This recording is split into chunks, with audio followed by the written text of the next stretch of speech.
It's pretty wild when you think about it, right? I mean, all the stuff our bodies are constantly doing to just keep everything running smoothly, like just this huge internal balancing act, you know? It really is. It's amazing, this constant effort to maintain equilibrium. And from a medical perspective, it's fascinating too. Totally. And speaking of medical perspectives, this time you sent us a bunch of stuff on, well, pharmaceuticals, basically, like profiles of all these different drugs. Right, yeah, a whole collection of different medications and how they work. It ties into pharmacology, of course, but Hmm. there's a lot of immunology in there too. And it's everything from like rheumatoid arthritis drugs to antifungals, even stuff for HIV. So a pretty broad range this time. Yeah, exactly.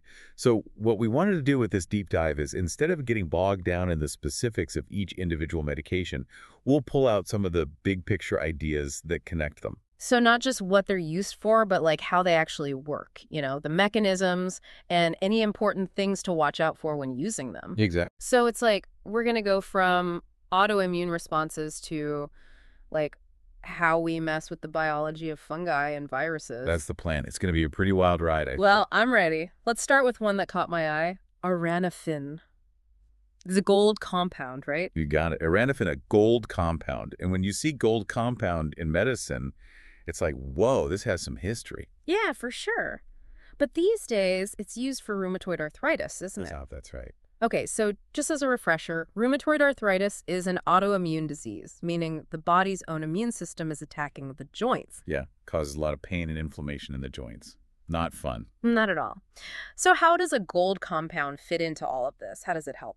Well, basically, Aranafin works by actually messing with the immune response itself. Really? Like, how? It inhibits something called phagocytosis. That's Yeah. how immune cells engulf and destroy foreign particles, bacteria and stuff. Right, right. But with rheumatoid arthritis, those immune cells are going after healthy tissue, the joints, so we got to stop them. So by messing with phagocytosis, Aranafin calms down that whole immune response. Exactly. It reduces the inflammation in the joints. And that would be a huge relief for someone dealing with rheumatoid arthritis. But I'm looking at the possible side effects here. Stomatitis, diarrhea, rash, and then there's nephrotoxicity, hepatotoxicity, even bone marrow suppression. Yeah, you're right. There are some serious potential side effects. Ranafin is generally considered when other treatments haven't worked or aren't working well enough. And even then, it requires really close monitoring. Okay, that makes sense. And that monitoring, it says we need to check CBC, liver, and renal function tests regularly. What are those tests specifically looking for with Aranafin? So the CBC, the complete blood count, looks for bone marrow suppression. Basically, it checks the levels of different blood cells. Got it. Liver function tests, those are looking for any signs of liver damage. Right. And then renal function tests, those assess how well the kidneys are working, filtering waste. So it's like a full checkup to make sure everything's okay? Pretty much. You got to stay on top of it. For sure. And there's also a note about sun sensitivity with Aranafin. Why would a gold compound make someone more sensitive to the sun? Yeah, that's interesting, isn't it? Yeah. We don't know exactly how it works, but one theory is that the gold, it kind of accumulates in the skin and then reacts with UV light. So more risk of sunburn or a rash. Huh. Interesting. And last thing on Aranafin, it says it can take months before it really starts working. What's that all about? Well, I think that tells us that it's not just masking symptoms, like a Band-Aid. It's working more slowly to change the underlying immune processes causing the rheumatoid arthritis. So more of a fundamental change. Yeah. Okay, moving on. Let's switch from the body's own immune system to fighting off external invaders. Like fungi. We have two antifungals here, clotrimazole and nystatin. They seem to be used in slightly different ways, though. Yeah, a little different. Both are effective against fungal infections. But clotrimazole, it's used more broadly. I see it for oral thrush, vaginal yeast infections, skin infections like athlete's foot, lots of stuff. Okay, lots of uses for clotrimazole. What about nystatin? Nystatin is mainly for candida infections. Candida yeast Right. is mainly used for those, especially in the mouth or other mucous membranes. Okay, different applications, but they both tackle fungi. How do they actually do that? Like, what's their weapon? They both go after a specific part of the fungal cell membrane, something called ergosterol. Basically, they mess with the production of ergosterol. Ergosterol. And why is that a problem for the fungi? Well, ergosterol is super important for the structure of the fungal cell membrane. Without it, the membrane can't hold itself together. Ah, so these antifungals, they're like taking out the bricks in the wall. Yeah, that's a good way to think about it. And the Right. cool thing is, human cells, we don't use ergosterol in our membranes. We use cholesterol. So these drugs can target the fungi without messing with our own cells. Exactly. Pretty clever. Definitely. Okay, so kill off the fungi, that's the goal. Any side effects to worry about? Well, with clotrimazole, especially the creams and stuff, it's mostly just local irritation, Mm-hmm. like redness, itching, that kind of thing. Makes sense. With oral nystatin, you might get some stomach upset, maybe nausea or diarrhea. Okay, nothing too serious, it sounds like. Any important instructions for people using these medications? Yeah, definitely. For both of them, it's super important to finish the whole course of treatment, even if you start feeling better. Why is that so important? Because if you don't, you might not kill off all the fungi, Mm. and then they could come back, maybe even become resistant to the medication. Ah, that's no good. Anything else? For clotrimazole cream, you usually don't want to cover it with a bandage or anything unless your doctor tells you to. Why not? It can increase how much of the drug gets absorbed, which could lead to more side effects. And for oral nystatin, you got to do the swish and swallow. Swish and swallow. Yeah, you swish the liquid around in your mouth to make sure it reaches everywhere, and then you swallow it. I see. That way, you can also treat any fungus in your esophagus. Makes sense. Okay, let's switch gears again. We have edrophonium and pyridostigmine next. Those sound a bit intimidating. They do, a little. They're grouped as cholinergic muscle stimulants, and they're used for myasthenia gravis. Myasthenia gravis, that's a mouthful. It is. So basically, myasthenia gravis is an autoimmune disorder. The immune system attacks the communication between nerves and muscles. What happens exactly? Okay, so you know how nerves send signals to muscles to tell them to contract? Yeah, that's how we move. Right. And the messenger that carries that signal is acetylcholine. Acetylcholine, right. Now, in myasthenia gravis, the body makes antibodies that block or destroy the receptors for acetylcholine. The receptors. Yeah, they're like the docking stations for acetylcholine on the muscle cells. With fewer receptors, the signal gets weaker, and that leads to muscle weakness. So the message can't get through properly? So how do these drugs, edrophonium and pyridostigmine, help with that? They both increase the amount of acetylcholine that's hanging around at the neuromuscular junction, where the nerves and muscles meet. Okay, but how? They inhibit an enzyme called acetylcholinesterase, which is responsible for breaking down acetylcholine. So they're like protectors for acetylcholine? You could say that. They slow down its breakdown, which gives it more time to bind to those receptors and do its job. Makes sense. So more acetylcholine, stronger muscle contractions. What's the difference between edrophonium and pyridostigmine then? It's all about how long they work. Edrophonium only works for a short time. It's mainly used as a diagnostic tool, to see if someone's symptoms improve temporarily. That helps confirm the diagnosis. A temporary boost. Exactly. Pyridostigmine, on the other hand, works for a longer time, so it's used for ongoing treatment. Got it. So one's for testing, one's for treatment. Are there any serious side effects to worry about with these drugs? Well, they can cause what we call cholinergic side effects because they're increasing acetylcholine activity. They could be things like a slow heart rate, low blood pressure, excessive salivation, muscle cramps, things like that. Why those specific things? What's the connection? Well, acetylcholine, it doesn't just work on skeletal muscles, the ones that move your limbs. Oh, right. It also acts on the heart, smooth muscles, glands. That's why you see those kinds of side effects. Makes sense. The notes mention that we need to have atropine handy in case of a cholinergic crisis with edrophonium. What exactly is that? A cholinergic crisis is basically when there's way too much acetylcholine at the neuromuscular junction. It can cause really serious muscle weakness, like even the muscles we need for breathing. It can also mess with your heart rate and cause excessive secretions, drooling, tearing up. Atropine can block those effects, so it could be a lifesaver in that situation. Wow, that's intense. And for pyridostigmine, it emphasizes taking it at regular times. Why is that so crucial?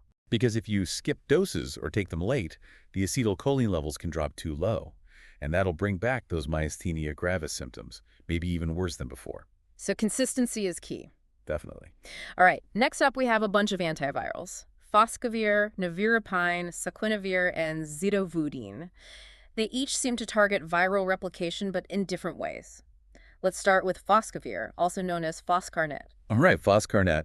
That one's used for some pretty specific viral infections, mainly cytomegalovirus retinitis, which is a serious eye infection, and herpes infections that are resistant to acyclovir. Acyclovir resistant. How does a virus even become resistant to a drug? Well, usually it's through mutations, like the virus changes in a way that makes the drug less effective. Oh, so it evolves to avoid the drug. Yeah, pretty much. With acyclovir, the virus often develops mutations in a gene that makes an enzyme acyclovir needs to work. If that enzyme is changed, the drug can't do its job. So phoscarnet must work differently then, right? Exactly. Like Phoscarnet, it directly inhibits viral DNA polymerase. DNA polymerase. It's an enzyme that viruses need to copy their genetic material, their DNA. Without it, they can't replicate. So it's like shutting down the virus's copy machine. Yeah, that's a good way to put it. Okay, and what about side effects? The main one with phoscarnet is nephrotoxicity, which means it can damage the kidneys.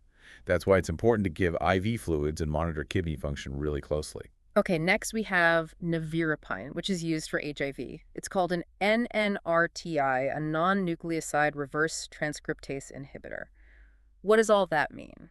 So reverse transcriptase is an enzyme that HIV uses to, well, reverse transcribe. It takes its RNA, which is its genetic material, and turns it into DNA. Why does it need to do that? Because that's how it integrates into our cells. It needs to become DNA to become part of our DNA, basically. Tricky little virus. And human cells don't have this reverse transcriptase, right? We don't. So that makes it a good target for drugs, because you're not messing with something our cells need. So this nevirapine, it blocks that whole process? Exactly. It binds to the reverse transcriptase and stops it from working. And what about side effects? The big ones with nevirapine are liver damage and severe rash, including something called Stevens-Johnson syndrome. Stevens-Johnson syndrome. That sounds bad. It is. It's a serious skin reaction. Okay, so close monitoring is important with this one too. Definitely. Next is saquinavir, also for HIVs. This one is a protease inhibitor. What's a protease? It's basically an enzyme that viruses use to cut up big proteins into smaller functional proteins. It's kind of like, imagine a sculptor who takes a big block of marble and chisels away until it's a statue. Okay, I get it. The protease helps the virus shape its proteins. Exactly. And saquinavir, it blocks that process. Yeah, so the virus can't make the proteins it needs to assemble new viral particles. Interesting. And it says here to take saquinavir with food. Why is that? It helps with absorption. Basically, taking it with food, especially food with some fat, helps more of the drug get into the bloodstream. Okay, that makes sense. Last one in this group is zidovudine, which is also for HIV, but also for preventing mother-to-child transmission during pregnancy. It's an NRTI, a nucleoside reverse transcriptase inhibitor. How's that different from nevirapine? So remember how nevirapine binds directly to the reverse transcriptase? Yeah. Well, zidovudine, it's more sneaky. It pretends to be one of the building blocks of DNA. What, like a Trojan horse? Kinda. So the reverse transcriptase tries to use zidovudine to build the viral DNA, but it's a fake building block, so it stops the process. Oh, so it sabotages the whole replication process. You got it.